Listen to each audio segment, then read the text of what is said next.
Kristen Shalom. Grace and peace from God the Father, from our Lord Jesus Christ, and from the Holy Spirit, our Triune God, be with you wherever you are.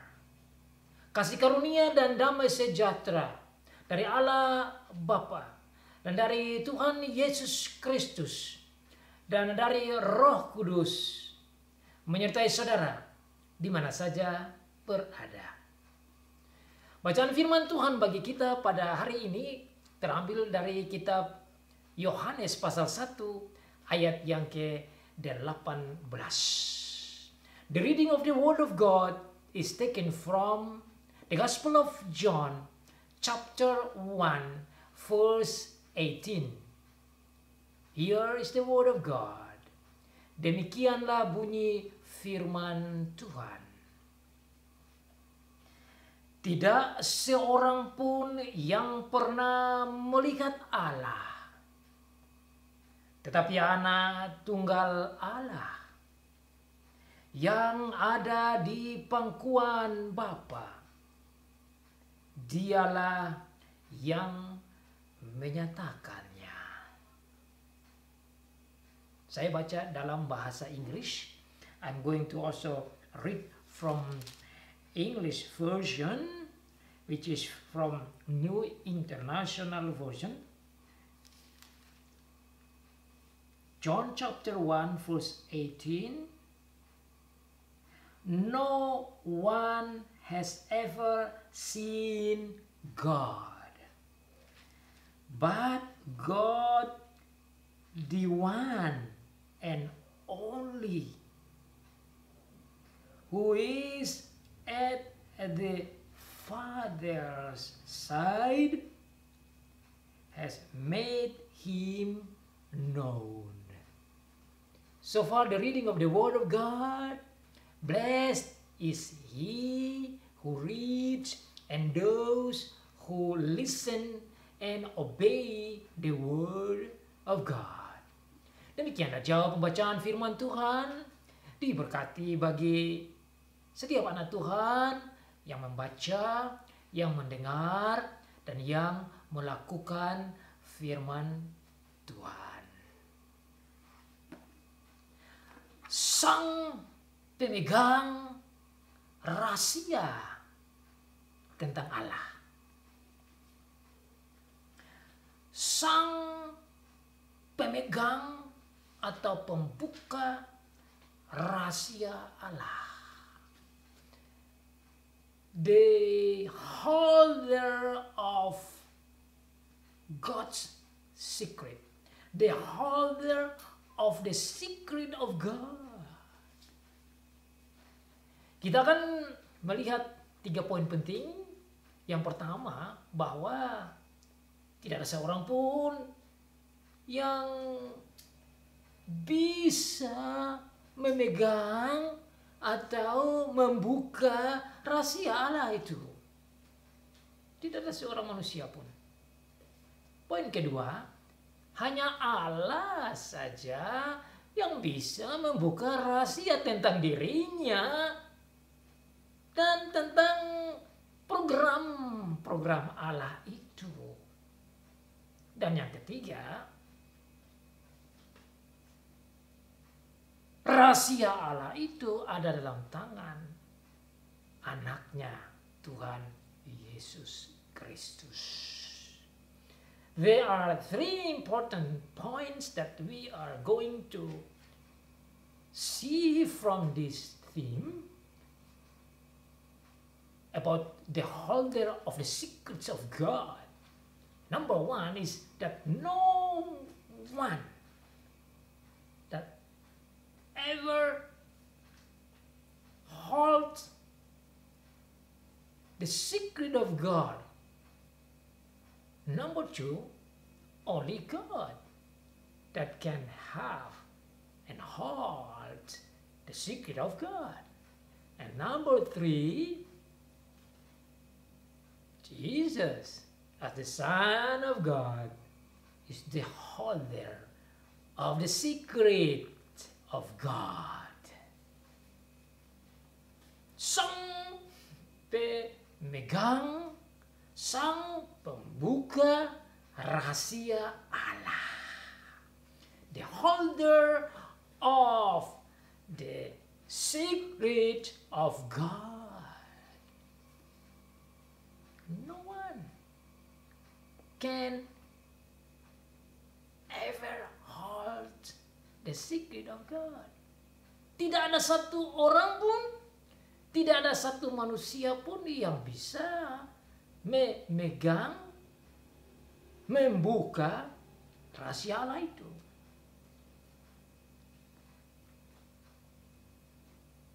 Itu yang kita bisa lihat dalam ayat ini. You can see in this text itself. It says, no one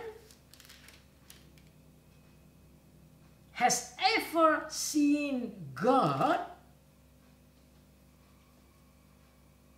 Tidak ada seorang pun yang pernah melihat Allah. Ya, kalau tidak ada orang yang bisa melihat Allah, bagaimana dia bisa membuka rahasia Allah? Bagaimana dia bisa mengetahui tentang Allah? Tidak ada seorang pun. Di sini saudara menunjukkan bahwa manusia itu hanyalah inferior being. Manusia itu ada di bawah, lemah, tidak mampu. Ayat ini sekaligus menunjukkan betapa manusia itu oleh karena dosa menjadi buta tentang Allah, tidak memiliki pengetahuan tentang Allah. Know nothing about God.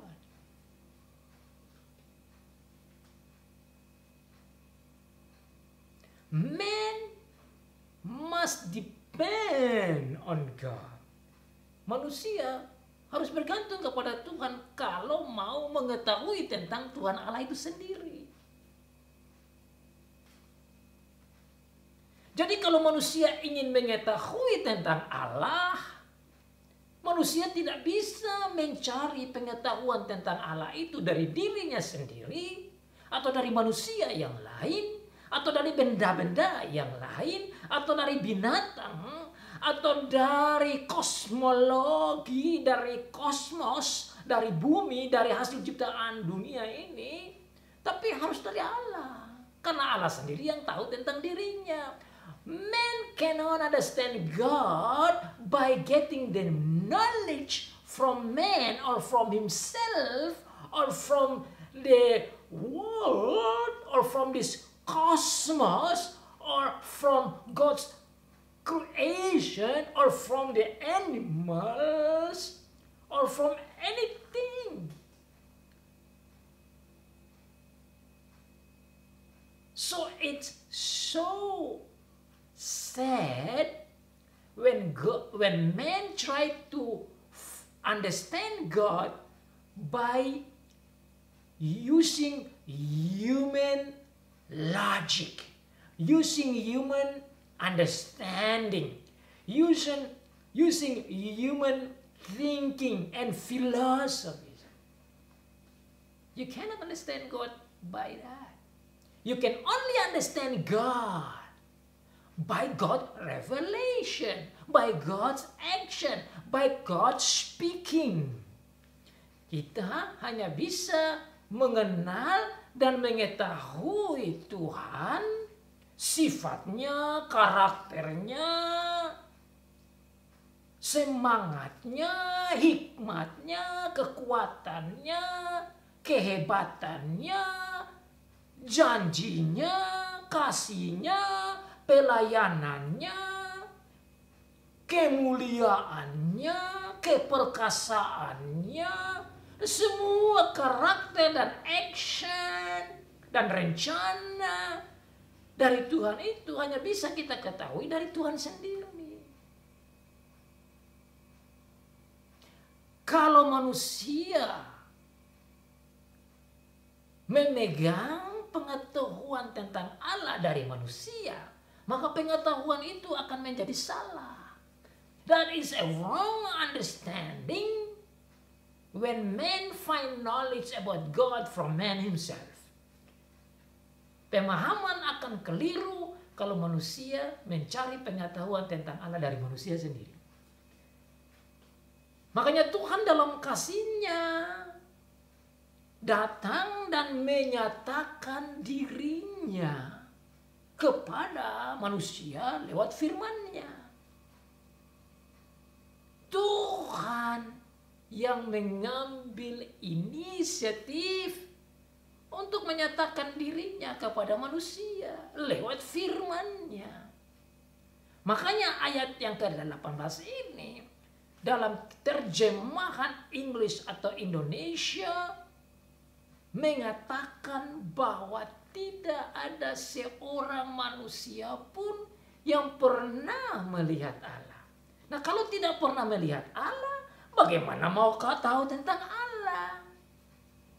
Kita hanya bisa menjelaskan, mengerti tentang Allah kalau kita pernah melihat Allah. Kalau tidak pernah melihat Allah, bagaimana mengetahui tentang Allah? Kalau tidak pernah melihat Allah, bagaimana mengenal Allah? Kalau tidak pernah mengenal Allah dan melihat Allah, bagaimana bisa menjelaskan tentang Allah? Bagaimana bisa mengerti tentang Allah dan dirinya dan sifatnya dan karakternya dan rencananya dan actionnya dan kekuatannya dan semua tentang dirinya? Tidak bisa. Nah, kenapa tidak bisa? Karena manusia tatkala jatuh dalam dosa, dia menjadi buta secara rohani. Hilanglah pengetahuan tentang Allah. Hilanglah kebenarannya. Hilanglah kesuciannya. Hilanglah kekudusannya. Manusia yang tidak memiliki kekudusan dan kebenaran dan pengetahuan tentang Allah itu tidak bisa melihat Allah dan tidak bisa mengenal Allah. Dan oleh karena tidak mampu mengenal Allah, manusia menjadi sesat. Manusia menjadi hilang. Dan oleh karena ketersesatan dan kehilangannya itu, manusia membutuhkan Allah. Dan syukur Allah datang dalam firman-Nya mencari manusia dan menyatakan dirinya dan kebaikannya dan kasihnya dan janjinya kepada manusia supaya manusia bisa mengenal Allah lagi. Itu bukti kasih Allah. Nah, dalam ayat yang ke-18 ini saya temukan luar biasa dalam struktur bahasa Yunani. In Greek, I found something interesting. Why? Because in Greek language, Greek grammar, the way it writes, different way from Indonesian even English. Saya temukan dalam cara menulis bahasa Ibrani luar biasa sekali. Saya ingin menunjukkan ini untuk kita melihat bagaimana kasih Allah yang datang menunjukkan cinta kasihnya itu dengan menyatakan diri kepada manusia untuk manusia bisa tahu tentang dia itu. Makanya kita bisa baca itu di dalam bahasa asli. Dalam bahasa asli itu dia menulis demikian. Theon Audeis heoraken popote. God no one has seen ever yet. God no one has ever seen yet. Dalam bahasa Indonesia saya terjemahkan cara gramernya, Tuhan tidak seorang pun yang sudah pernah lihat. Tuhan tidak seorang pun yang sudah pernah melihat.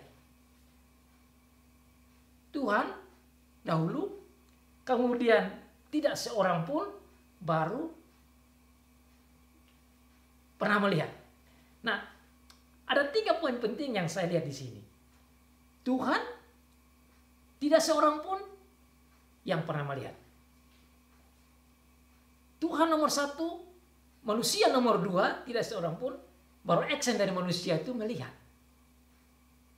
Dalam bahasa Indonesia dan bahasa Inggris, cara gramarnya ditulis, tidak seorang pun yang pernah melihat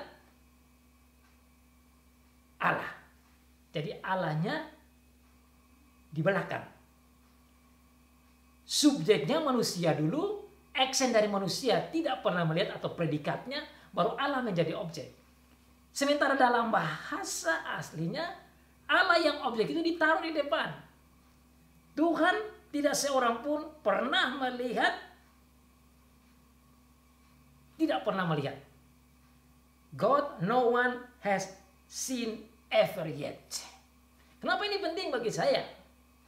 Saya melihat bahwa fokus dari penulis atau Rasul Yohanes dalam menulis ayat ini di menaruh Tuhan nomor 1, baru manusia nomor 2, baru action dari manusia yang tidak pernah melihat itu nomor terakhir. Saya belajar dari sini bahwa ternyata dalam bahasa asli sudah langsung menunjukkan bahwa Tuhan itu harus nomor 1. Berarti Tuhan saja yang bisa menjelaskan tentang dirinya. Yang nomor 2, manusia bisa mengetahui tentang Allah kalau Tuhan menyatakan dirinya. Karena manusia tidak bisa lihat itu. Makanya Tuhan tidak seorang pun sudah pernah melihat. God, no one ever seen yet. Nah, kalau saudara bisa mengikuti ini semua, saya akan jelaskan lagi ayat yang sama itu dalam kalimat selanjutnya. Dia bilang, only begotten God, the one is in the bosom of the Father, He has made known. Ini paralel, lanjut lagi.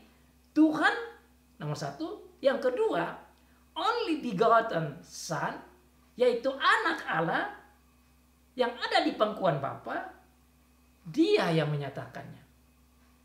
Tuhan, anak Allah, Dia. Jadi ada 3 poin penting itu seperti paralel. Tuhan, anak Allah, Dia. Ini saya melihat sebagai suatu hal yang sangat penting. Di dalam ayat ini sudah menunjukkan bahwa Tuhan itu nomor 1, manusia nomor 2, action manusia itu nomor 3. Maka saudara, Tuhan sendirilah yang harus menjadi fokus dalam ayat ini, yang bisa membuka rahasia tentang dirinya dan semua tentangnya. Kita boleh belajar lebih dalam kehebatan Allah, kelemahan manusia, dan kasih Allah bagi manusia. Makanya dalam tema tadi saya katakan, sang pembuka, sang pemegang rahasia Allah, yaitu Allah sendiri. Jadi saudara, kalau kita melihat tata bahasa Yunani dengan menekankan Tuhan, kemudian menekankan tentang anak Allah yang tunggal atau anak Allah yang satu-satunya yang adalah Allah, kemudian Dia yaitu anak Allah itu yang menyatakan, menunjukkan kepada kita bahwa kalau mau tahu tentang Allah, tentang rahasia tentang Allah, maka hanya Allah sendiri. Dan Allah sendiri yang menyatakan tentang dirinya itu, yang bisa mengetahui tentang Allah itu, yaitu Dia yang ada di pangkuan Bapa. Siapa yang ada di pangkuan Bapa, on the bosom of the Father, Dialah yang mengetahui tentang Father. Nah, dijelaskan dalam ayat ini, yang ada di pangkuan Bapa itu namanya the only begotten, yaitu anak Allah yang tunggal. Anak Allah yang tunggal itu saudara tentu jelas tahu, itulah Logos, itulah Tuhan Yesus Kristus.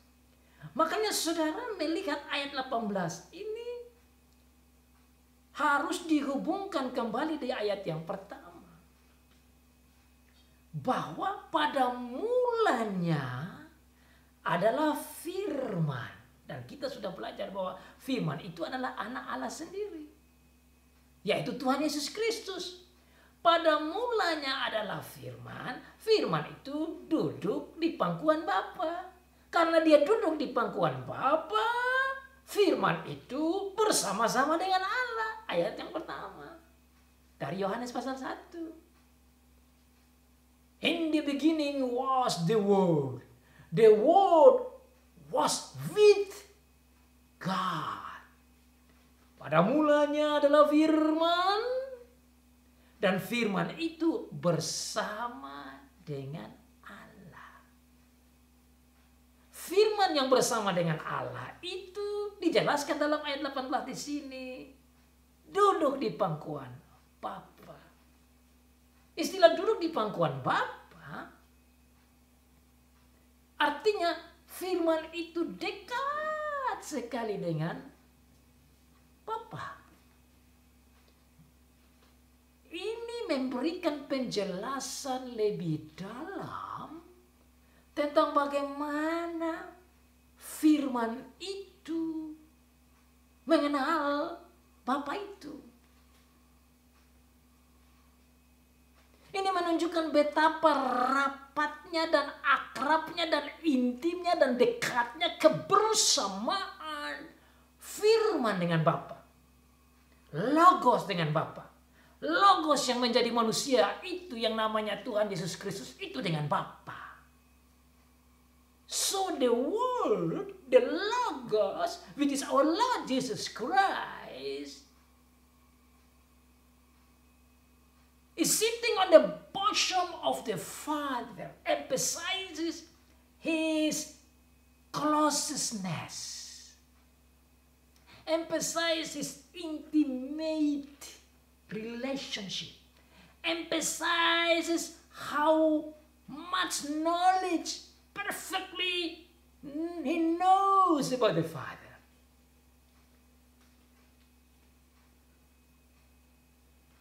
Karena begitu dekatnya firman dengan Bapa, karena begitu dekatnya firman dengan Allah, maka firmanlah yang bisa mengenal Allah itu. Firmanlah yang bisa melihat Allah itu. Firmanlah yang bisa mengetahui secara sempurna Allah itu. Dan dalam ayat 1 yang sama katakan firman itu adalah Allah. Maka Allah sendiri yang bisa mengenal dirinya dan bisa menjelaskan tentang dirinya dan mengetahui tentang dirinya dan bisa memberitahukan dan menyaksikan kepada manusia tentang dirinya.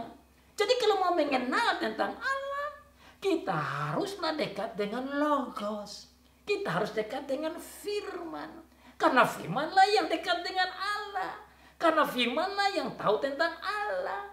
Maka karena firman yang tahu tentang Allah itu dalam kitab Wahyu dijelaskan bahwa firman itu membuka rahasia. Inilah wahyu Yesus Kristus.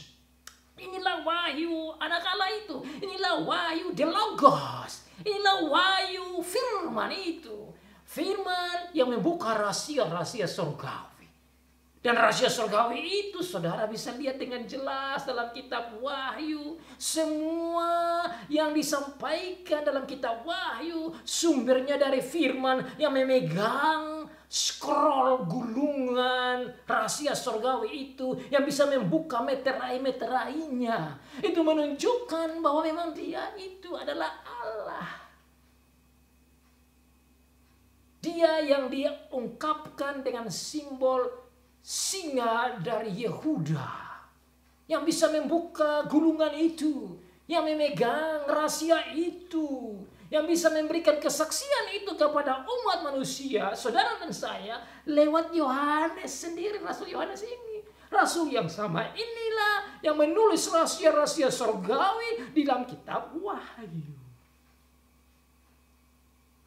Bagaimana dia bisa buka itu? Ya karena dia duduk di pangkuan Bapa. Bagaimana dia bisa buka rahasia tentang Bapa, tentang Allah, tentang dunia, tentang manusia, tentang saudara dan saya, tentang zaman ini, rahasia tanda-tanda zaman ini, apa yang sudah terjadi, sedang terjadi, dan akan terjadi. Itu hanya bisa kita lihat lewat pembukaan rahasia dari Tuhan Yesus. Makanya dialah sang pemegang rahasia Allah, sang pemegang rahasia tentang sifat Allah, sang pemegang rahasia tentang action Allah, sang pemegang tentang rahasia rencana Allah, sang pemegang rahasia tentang karakter Allah. Dia. Karena memang dia adalah Allah. Pada mulanya dia ada, dia bersama-sama dengan Allah, dan dia adalah Allah. Sehingga dia sendiri yang adalah Allah itu yang bisa membuka rahasia tentang Allah. Dan syukur saudara, dia yang adalah Allah ini mau menjadi manusia. The Logos became flesh. The Logos became man. Firman telah menjadi manusia. Logos yang adalah Allah telah menjadi manusia. Logos yang adalah Allah telah menjadi manusia untuk apa? Dia menjadi manusia untuk bisa memberitahukan tentang Allah. Ini satu action surgawi yang luar biasa. Ini adalah satu action Allah yang luar biasa, Allah yang mulia, mau menjadi manusia untuk memberitahukan tentang dirinya, sifatnya, karakternya, keadaannya, rencananya, kasihnya, kebaikannya, keluar biasaannya.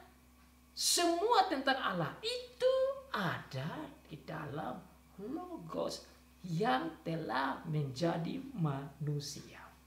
What a wonderful knowledge, and what a wonderful action of God, and what a wonderful and amazing love of God for you and me and for the church. And this is what we call grace upon grace. Betapa luar biasanya berita ini, saudara. Itulah berita Injil. Allah mau menjadi manusia, dan menjadi manusia itu dia menyatakan rahasia-rahasia Allah itu hanya bisa terjadi tatkala Allah menjadi manusia dan menyampaikan kepada manusia siapa itu Allah, action-actionnya, sifatnya, karakternya, kebaikannya, kekudusannya, janjinya, kehebatannya, keperkasaannya, keluar biasaannya, itu kepada manusia. Makanya di ayat sebelum dia katakan, dalam kepenuhannya kita menerima kasih karunia demi kasih karunia. Kasih karunia yang tidak bisa dihitung dengan uang dan tidak bisa dibanding dengan uang. Karena Allah dalam Tuhan Yesus Kristus mau menjadi manusia untuk menyatakan kepada manusia tentang dirinya. Nah ini saudara, kenapa ini penting disampaikan di sini, supaya manusia boleh melihat bahwa dia yang menjadi manusia di dalam Tuhan Yesus Kristus itu rela menjadi manusia untuk bisa menyatakan tentang rahasia tentang Allah, rahasia tentang rencana Allah, rahasia tentang Allah sendiri dengan segala macam kebaikan dan karakternya, supaya manusia bisa belajar tentang kemauan Allah, kehendak Allah, dan bisa kembali menjadi anak Allah, yaitu gambar dan rupa Allah. Tidak ada seorang pun yang bisa itu. Hanya anak tunggal Allah. Jadi saudara kalau mau mengenal tentang Allah secara baik, hanya bisa kita mendengar dari anak tunggal Allah. Kalau kita mau mengenal tentang kehendak Allah, hanya bisa lewat anak tunggal Allah. Kalau mau mengenal tentang rencana Allah, hanya bisa lewat anak tunggal Allah. Anak tunggal Allah tidak lain yaitu Tuhan kita, Yesus Kristus, Allah yang menjadi manusia. Jadi kalau mau mengenal tentang semua yang sudah dibuat, sedang dibuat, dan akan dibuat dalam kehidupan bumi ini, rahasia-rahasia itu ada dalam tangan anak tunggal Allah, yaitu Tuhan kita, Yesus Kristus. Bukankah itu luar biasa? Allah yang tidak bisa dikenal dan dilihat datang menunjukkan kepada manusia di dalam anaknya Tuhan Yesus Kristus itu agar kita bisa mengenalnya. Kalau di perjanjian lama saudara mari kita lihat di dalam kitab Keluaran pasal 33 ayat 18 sampai 23. Itu dijelaskan di sana betapa Tuhan bilang tidak ada satu orang pun yang bisa melihat Allah. Mari kita buka dalam Keluaran pasal 33. Let's see from Exodus chapter 33 verse 18 to verse 23. You see there that God himself said to Moses that no one is able to see God. No one. Tidak ada satu orang pun yang bisa melihat Allah. Bahkan dijelaskan di perjanjian lama. Saya baca dari ayat 18. Tetapi jawabnya, perhatikanlah kiranya kemuliaanmu, perlihatkanlah kiranya kemuliaanmu kepadaku, kata Musa kepada Tuhan. Tetapi firman-Nya, aku akan melewatkan segenap kegemilanganku daripadamu dan menyerukan nama Tuhan di depanmu. Aku akan memberi kasih karunia kepada siapa yang kuberi kasih karunia, dan mengasihani siapa yang ku kasihani. Lagi firman-Nya, engkau tidak tahan memandang wajahku, sebab tidak ada seorang pun yang memandang aku dapat hidup. Ingat baik-baik.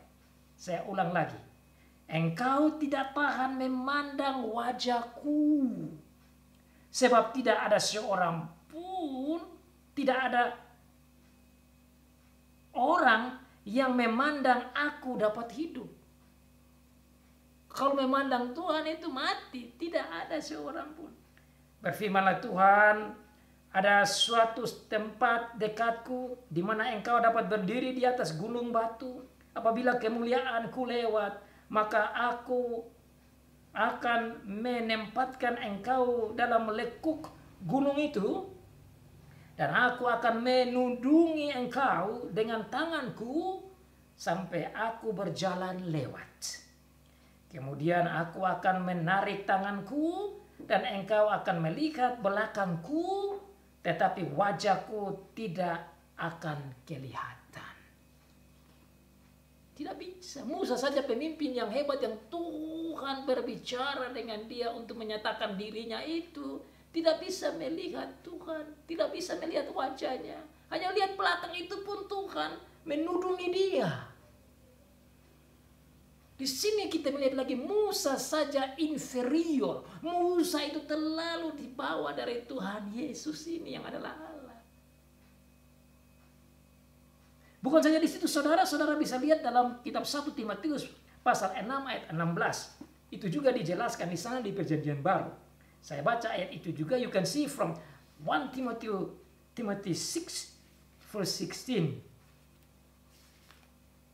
1 1 Timotius pasal 6 ayat yang ke-16. Dikatakan, dialah satu-satunya yang tidak takluk kepada maut, bersemayam dalam terang yang tak terhampiri. Seorang pun tidak pernah melihat dia, dan memang manusia tidak dapat melihat dia. Saya ulang lagi, dan memang manusia tidak dapat melihat dia.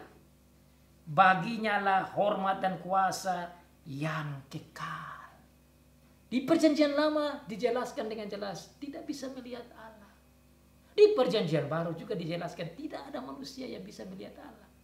Sementara dalam ayat 18 dikatakan yang bisa melihat Allah, dekat dengan Allah, yaitu anak Allah yang duduk di pangkuan Bapa. Ini bahasa ilustrasi saja atau simbol.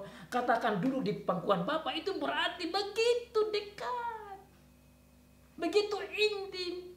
Berarti bukan saja melihat wajah Bapa, tapi semua tentang Allah itu dia tahu.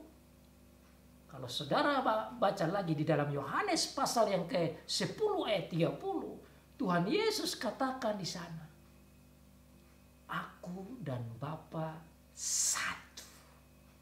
I am one with the Father. I and the Father is one. Aku dan Bapa satu. Satu berarti dia tahu. Satu berarti dia mengerti secara sempurna tentang Bapa. Ini menunjukkan kesatuan yang luar biasa. Kalau kita banding lagi dengan ayat 1 dari pasal 1. Pada mulanya adalah firman, yaitu Tuhan Yesus Kristus yang adalah Allah menjadi manusia namanya Tuhan Yesus Kristus. Bersama dengan Allah. Dan dikatakan sendiri oleh Tuhan Yesus Kristus bahwa dia dan Bapa satu. Saya baca saja ayat itu biar saudara-saudara bisa ingat. You can see it from John chapter 10 verse 30. It says that Jesus himself with God is one. Mari kita melihat ayat itu bersama-sama. Saya buka Yohanes pasal yang ke-10. Ayat yang ke-30. Yohanes pasal 10, John 10 verse 30. Here's the word. Aku dan Bapa adalah satu. I and the Father is one. I am. Mari saya baca dalam bahasa Inggrisnya biar kita juga lihat bersama-sama dalam teks bahasa Inggris.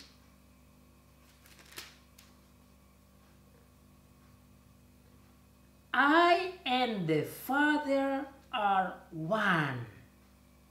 Again, the Jews pick up stones to stone him. But Jesus said to them, I have shown you many great miracles from the Father.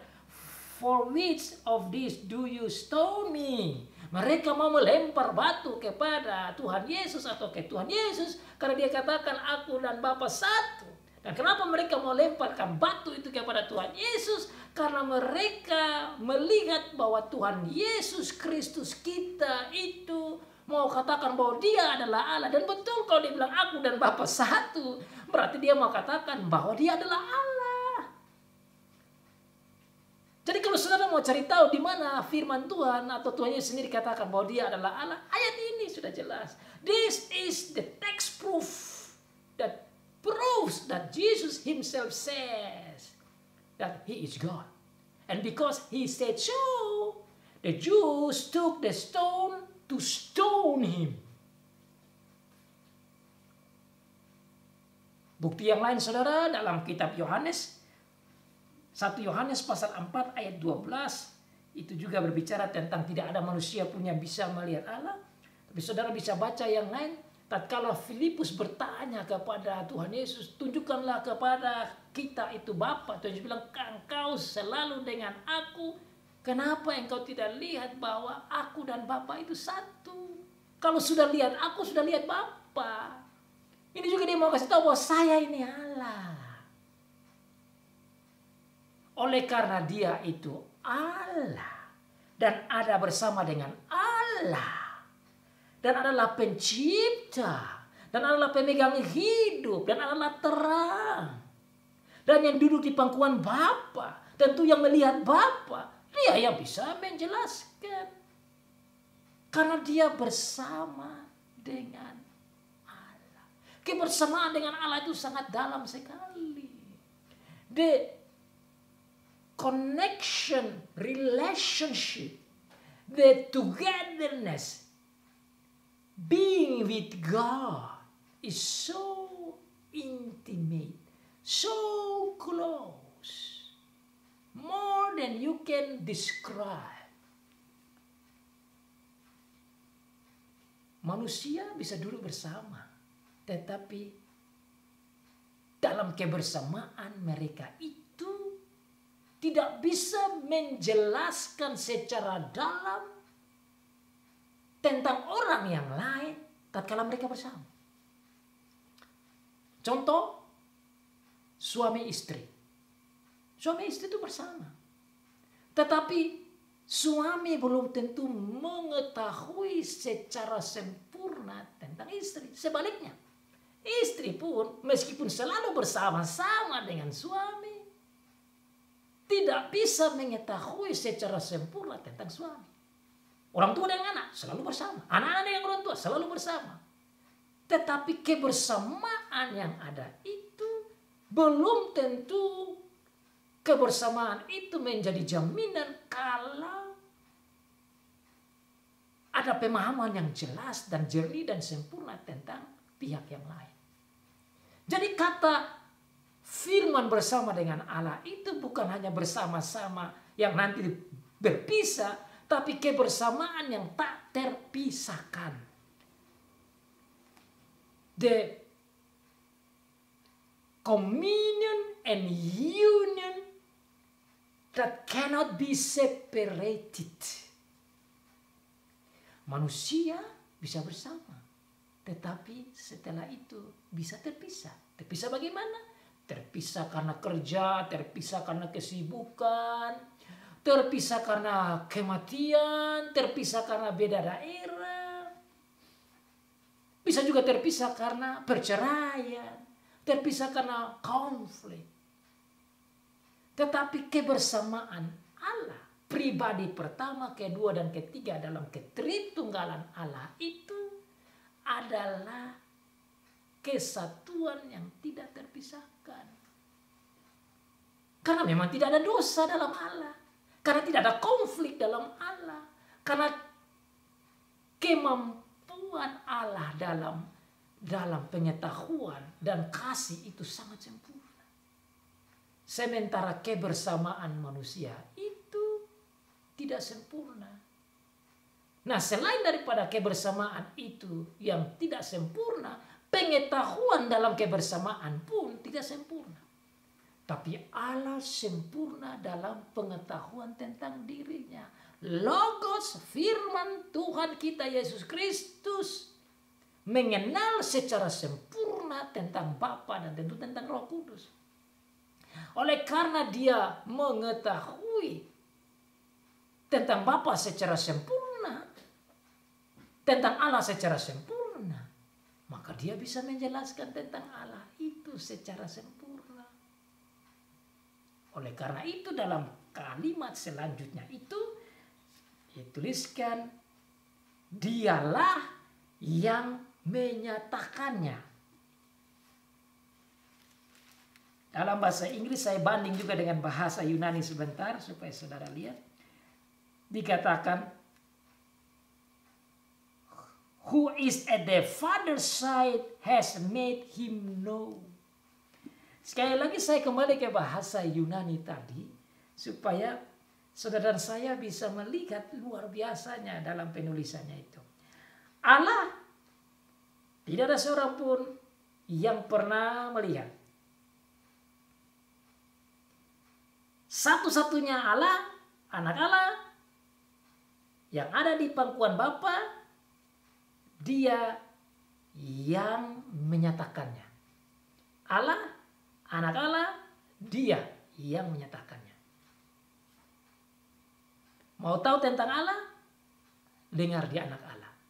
anak Allah ini, dia ini yang menyatakannya. Dan saya ingin menjelaskan kata satu yang sangat luar biasa ini tentang menyatakannya. Di dalam bahasa Inggris diterjemahkan dengan has made him known, atau yang menyatakannya. Dalam bahasa asli itu digunakan satu kata yang sangat menarik bagi saya, yang juga dipakai dalam istilah teologi yang menurut saya sangat luar biasa, karena itu dipakai kata bahasa Inggrisnya, bahasa aslinya itu dikatakan menggunakan kata exegesato, dari kata yang kita biasa pakai itu namanya exegesis atau exegese, datang dari kata exegesato. Nah, arti exegesato atau dalam bahasa Inggris itu exegesis atau bahasa Indonesia exegese, yang arti dari exegese atau exegesis itu artinya menjelaskan, explain, membuka, unfold, menceritakan, narrate, menyampaikan, declare. Kalau saudara pegang kata-kata ini, saudara akan terhibur. Luar biasa. Karena dikatakan di sana, dialah yang menyatakan, dialah yang membuka, dialah yang menjelaskan, dialah yang menceritakan, dialah yang menyampaikan. Maka Tuhan Yesus itulah yang bisa menjelaskan, membuka, memberitakan, menyaksikan tentang Allah itu. Itulah arti kata exeges. Nah, apa hiburannya bagi kita?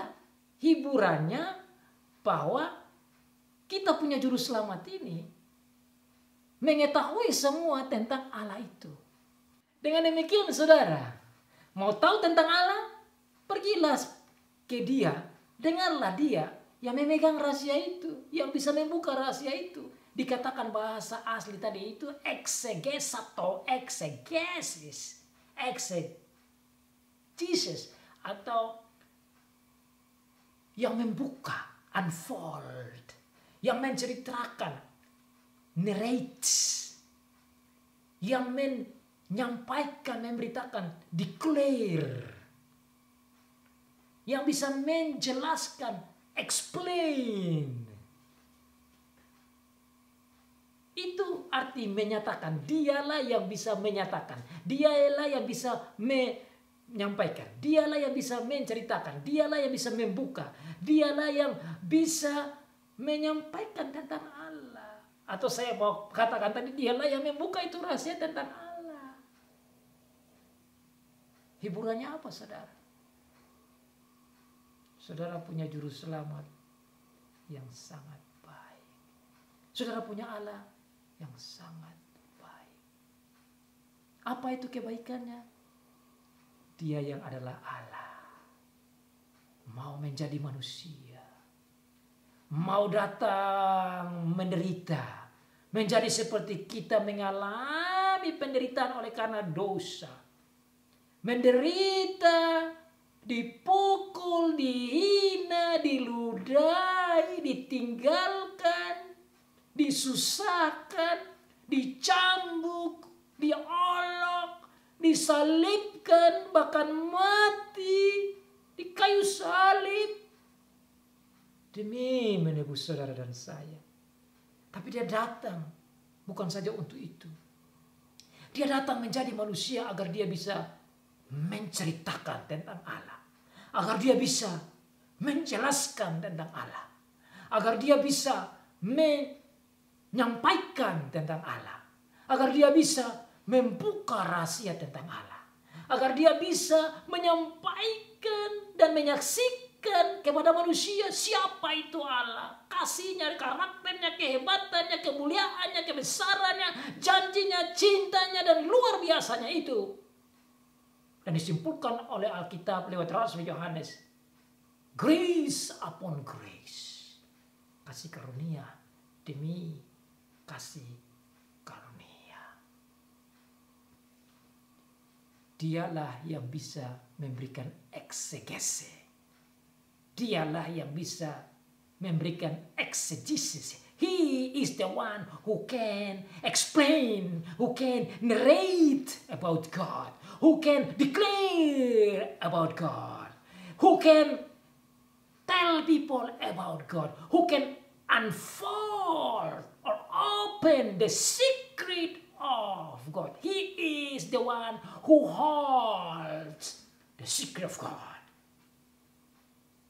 Dialah sang pemegang rahasia tentang Allah dan rahasia Allah. Dialah yang bisa membuka rahasia Allah itu.